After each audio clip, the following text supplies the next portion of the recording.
In the spring of 1986, a retired military officer named Harold Eugene Mathers checked into a hospice facility outside Flagstaff, Arizona.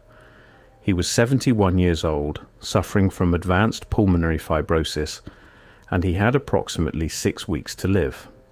In those final weeks, he asked for a tape recorder, not a priest, not a lawyer, a tape recorder. What he recorded over 14 sessions across those 6 weeks is, depending on who you ask, either the fantasy of a dying man or the most significant first-hand account of extraterrestrial contact in recorded human history. I want to be careful here. I want to be precise, because the moment you say the word alien, you lose half your audience. You become a type, a person who believes things, and I've spent 20 years trying very hard not to be that person. But then you hear the tapes. The first tape begins unremarkably. Harold Mathers has a low, steady voice, the kind of voice that spent decades giving and receiving orders. He states his name, his rank, Master Sergeant, retired United States Air Force, his service number, and the date. March 14th, 1986. Then he clears his throat. Then he says, without ceremony, without build-up, as though he's filing a maintenance report, I was assigned to guard a living extraterrestrial biological entity at a facility in the Nevada high desert from January of 1959 through December of 1961. The entity was approximately 4 feet, 2 inches tall, grey skin, large cranium, no visible ears, eyes black, no apparent iris. It was alive when I arrived. It was alive when I left. And every night I was stationed there, it communicated with me. That's it. That's how he begins. No drama, no hesitation. Just the flat, workmanlike delivery of a man who has decided, finally, that he has nothing left to lose. The deeper I went into these recordings, the more that plainness itself became remarkable. Because the men who fabricate these stories, and they exist, I've interviewed them, they reach for grandeur. They want you to feel the weight of what they're describing. They use words like cosmic and chosen and revelation. Harold Mathers used words like protocol and shift change and perimeter log. That's a different register entirely. That's a man describing his job. I need you to hold that detail. Because it's going to matter. According to the tapes, Mathers received his assignment through standard military channels in November 1958. He was stationed at Nellis Air Force Base performing what he described as general security duty when he was approached by 2 men in civilian clothes who identified themselves only by first names, Ray and Dennis. He was given no written orders. He signed a document he was not permitted to read in full, but he remembered 2 phrases from it: permanent classified status and biological containment protocol. That's an interesting phrase. Biological containment. Not prisoner, not detainee. Biological. As though the thing being contained was first and foremost an organism. Something alive. Something that needed managing in the way that a laboratory specimen needs managing. He was transported at night, blindfolded for the last 40 minutes of the drive. He estimated the facility was somewhere north and east of a small town. He thought it might have been near the town of Rachel, Nevada, though he admitted he was guessing. When the blindfold came off, he was standing in a corridor underground. Fluorescent lights, poured concrete. The smell, he said, was strange. Not bad, not chemical, just different. Like the air itself had been replaced with something almost, but not quite, air. There were 9 guards total. They worked in rotating shifts, 2 at a time, 12 hours on, 12 off. They were not permitted to speak to one another about what they observed. They were not permitted to keep personal journals. They were not permitted to communicate with family members about their location or assignment, standard enough for classified postings, except that this posting had no official name. No designation. No paperwork trail that Mathers ever saw. The official explanation, that this was a routine classified research installation, collapses almost immediately when you apply even modest pressure. Routine classified installations have records. They have chain of command documentation. They have supply manifests, maintenance logs, personnel rosters. Harold Mathers searched for 40 years after his retirement in the early days of the Freedom of Information Act, through researchers and through channels he declined to name. He found nothing. No record of the facility, no record of Ray or Dennis, no record of the assignment, no record of Harold Eugene Mathers being stationed anywhere in Nevada between January 1959 and December 1961. 3 years of a man's life, gone from the official record, as though those years simply did not happen. And that's where the arithmetic becomes impossible to ignore. He spent 3 sessions on the tapes just describing the being, 3 full sessions, and even then he kept stopping himself, saying, "That's not quite right," or "I'm not finding the word." This too felt significant to me. The fabricators find the words. The fabricators have rehearsed. Harold Mathers was still searching, at 71 years old and 6 weeks from death, for language adequate to what he had seen. The entity, he never called it anything else, always the entity, never the alien or the creature or any of the popular shorthand, was housed in a room approximately 20 feet by 20 feet. The room had no windows. The lighting was dim, reddish, and Mathers suspected it had been calibrated for the being's comfort rather than the guards. The temperature was kept low. He guessed somewhere around 55 degrees Fahrenheit, though they were never told officially. The entity spent most of its time seated. There was a surface in the center of the room. Mathers struggled to describe it, settling eventually on a kind of platform like a very low table, but shaped wrong, and the entity rested on it in what looked like a cross between sitting and reclining. It did not sleep as far as he could observe. Its eyes were always open, always oriented toward the observation window. Here's the strangest part. It didn't eat. Not once in 3 years did Mathers observe the entity consume food or water. He asked about this once, quietly, cautiously, to one of the rotating researchers who occasionally entered the room in what appeared to be medical or scientific capacity. The researcher looked at him for a long moment and then said, "That's above your clearance level, Sergeant," and walked away. Above your clearance level. Not "we feed it when you're off shift." Not "don't worry about that." A statement that confirmed that the question was legitimate, that there was an answer, and that Harold Mathers was not permitted to have it. What do we do with that? I keep coming back to it. What do we do with a detail that feels, in its very evasiveness, like confirmation? The entity's physical appearance matched almost precisely, with a few notable exceptions, what has since become the cultural shorthand for grey alien.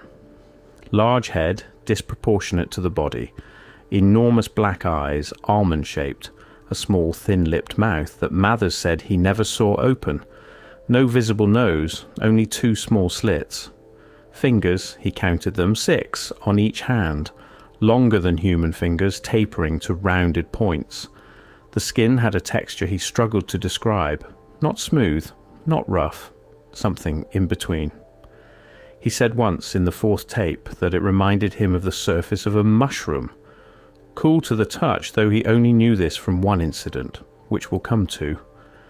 The cultural image of the grey alien, the one that saturates science fiction, popular media, merchandise, mythology, became widespread primarily in the late 1970s and 1980s through accounts like Betty and Barney Hill's 1961 case and Whitley Strieber's 1987 book.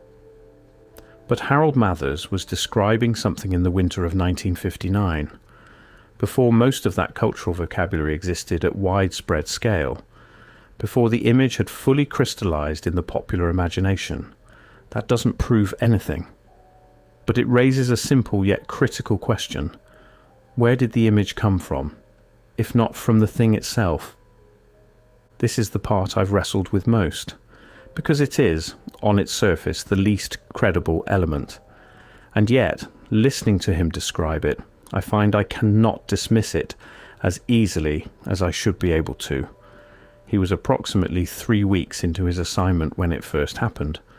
He had fallen asleep in his bunk. The guards had small individual quarters adjacent to the facility level, and he had a dream, or what he called a dream. He was standing in a landscape he didn't recognize. Not alien exactly, more like a landscape in the process of becoming alien. The sky was the wrong color. The light came from the wrong direction. And standing in front of him at perhaps 10 feet's distance was the entity. In the dream, the entity spoke, not with its mouth, which, he said, remained closed, but in a way that bypassed sound entirely.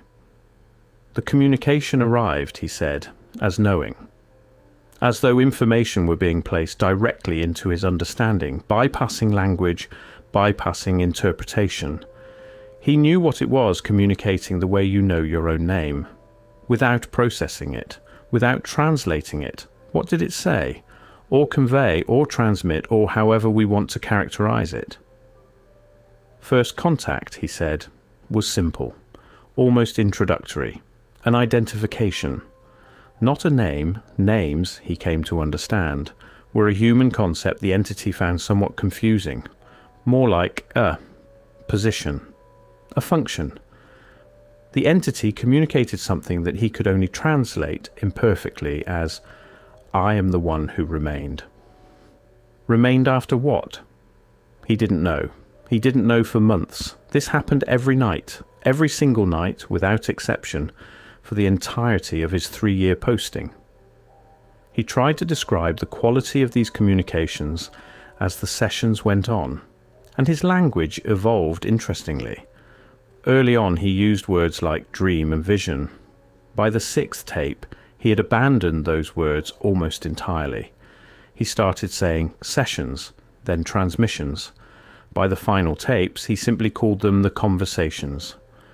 The content of the conversations, as he could reconstruct and translate it, went through what he described as 3 phases. The first phase, approximately the first 6 months, was the entity orienting itself to his psychology. Learning, he believed, how his mind organized information. He compared it to a translation process, except that the entity was building the translation software in real time, inside his head, without his conscious participation. The second phase was what he called the historical transmissions. The entity began conveying information about itself, about its origin, about what had happened. And here I have to be honest with you. The content he describes is extraordinary, not in the science fiction sense. No faster than light travel, no galactic federations, none of the theatrical apparatus. Extraordinary in the way that real things are extraordinary, specifically, wrong in ways that fabrication isn't usually wrong. He says the entity conveyed that it had been on Earth for a very long time.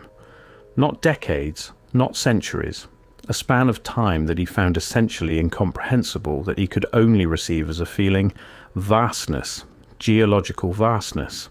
The entity was not part of a mission. It was not a scout or an envoy. It was something more like a scholar, a long-term observer. And something had gone wrong, a separation from others of its kind that it conveyed with what Mathers interpreted as equanimity, not grief exactly, but an acceptance so deep and practiced that it had become indistinguishable from contentment. I am the one who remained. Now that phrase lands differently, doesn't it? Once you hear it that way, you cannot unhear it. The third phase of communication was the one Mathers was most reluctant to describe. He returned to it across multiple tapes, circling it, approaching and retreating. He called it the instruction. He said the entity spent approximately the final year of his posting transmitting something he could only partially receive. Complex structures of information, not language, not images, but something more like architectures, patterns. He said it felt like being handed a library in a language he could almost read. He would wake from these sessions with the certainty that he had understood something profound and watch that certainty evaporate within minutes, leaving behind only the ghost of its shape. He compared it, finally, to trying to hold water in your hands. You know it was there. You can feel where it was, but it's gone. What was the entity trying to teach him? He didn't know. He couldn't know, he said, because the capacity to receive the full transmission wasn't there. The hardware wasn't sufficient. His words, not the entities, as far as he could tell, though he admitted he wasn't always sure where the entity's understanding ended and his own began. I mentioned there was one moment of physical contact. This is the 8th tape. Mathers is audibly more tired now, the disease is advancing, but also somehow more present, more urgent. Approximately 18 months into the posting, he was assigned a solo shift while his partner was ill. This was against protocol. They were never supposed to be alone with the entity, but the replacement guard hadn't arrived yet, and the facility supervisor made the call that a brief solo shift was acceptable. Mathers estimates he was alone in the corridor outside the containment room for perhaps 40 minutes. During that time, the door opened. He is very precise about this. He did not open it. He was standing at his post, some 15 feet from the door. The door opened from the inside, not violently, not dramatically. It simply opened, and the entity walked out. He says he did not reach for his weapon. He has thought about why many times over many years, and his best explanation is that he wasn't afraid. He should have been afraid, he knows that, but standing in that corridor with the entity moving toward him slowly, steadily, in a motion he described as like smoke that had decided to walk, he felt nothing that resembled fear. The entity stopped approximately 2 feet in front of him. They stood like that, he estimates, for perhaps 3 minutes. Then the entity raised one hand and placed it flat against his chest, against his sternum, just for a moment, 5 seconds, perhaps less. He felt the temperature of the touch, cool, like the mushroom description he'd given earlier. He noted with a quiet kind of wonder, and then it lowered its hand, turned, walked back into the room. The door closed. He told no one. He filed no incident report. He has wondered ever since whether the entity's nighttime transmissions were somehow related to that contact, whether something had been initiated or confirmed or changed in that moment. He doesn't know. What I keep returning to, why did he tell no one? He says he didn't know how to explain it in a way that didn't end his career. But then he adds something interesting.